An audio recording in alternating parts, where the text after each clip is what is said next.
Hey everyone, Animal Man here. I just finished cleaning out my cane toads habitat here, so I'm just going to kind of show you what I do for their setup and explain the reasons why, and then we're going to put them back in there. So I have two cane toads. They're kind of like small to medium size. They're still pretty young. Their names are Sugar and Candy. I've had them about 9 months now, and this is a Exoterra tank. I'm not sure what size it is. I believe it's about a 29-gallon or 30-gallon, but this is what I had. You know, whenever I adopt animals, they always come with a tank, so I always have my choice of tanks up in the attic.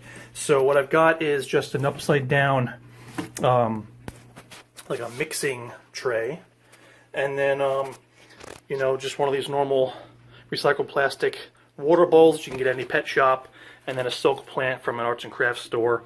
And then I've got their food bowl back there in the corner. So what I try to do is, let me just pull this out and show you. I have the compressed coconut bark for the bedding. So they come in like a 3-pack of little bricks. You soak it in warm water, they expand, and this stuff is great for the bedding. A very, very low rate of impaction with this. If you don't know what impaction means, if you have a harder substrate like aspen or walnut or even calcium sand and they ingest it while they're hunting their food, sometimes it can cause a blockage which can be fatal sometimes, and all different animals are susceptible to that, including these cane toads. So that's why I use this bedding. Plus it holds moisture great, holds humidity great for them, and it's almost like natural soil, and these toads love to burrow. That's how they hide in the wild, they burrow. So let me just show you what I did to this container. I just cut out little holes. I knew I was going to put it in this back corner, so I've got an entrance there on the side, an entrance here on the front, so they can pick which way they want to go. And then the water bowl in the front, because I change this out pretty much every day. Because what they do is at night, they're nocturnal, so they come out and they will jump in here, then jump out, and then jump in, then jump out, and get all this coconut fiber in there, and it's just a mess. So I have this up front, that way I can pull it out, refill it, and clean it out, and not disturb them too badly. And then I have a can of wet cat food here. This is not the best staple. They should have live insects. However, I do use this to kind of fill in the blanks. Like I'm in between shipments of crickets right now. I have dubias here, dubia cockroaches, but they had those a couple days ago. So I'm going to give them this. Overnight, they'll eat at least half of it, and then whatever they haven't eaten by this time tomorrow, I'll throw out. But usually they almost eat the whole thing, though. They're very, very gluttonous, these toads. So you can use that in a pinch to fill in their diet, but it's not the best all the time, as long as you understand that. It's not the best all the time.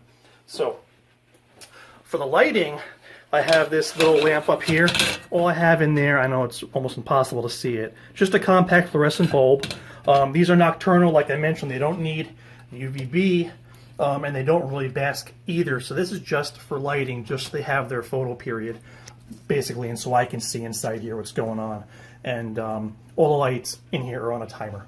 And then underneath here, if I were to dig this out, it's really hard to see under there, but underneath the glass, I've got an 8-watt, 10 to 20 gallon size Zoom Med heater.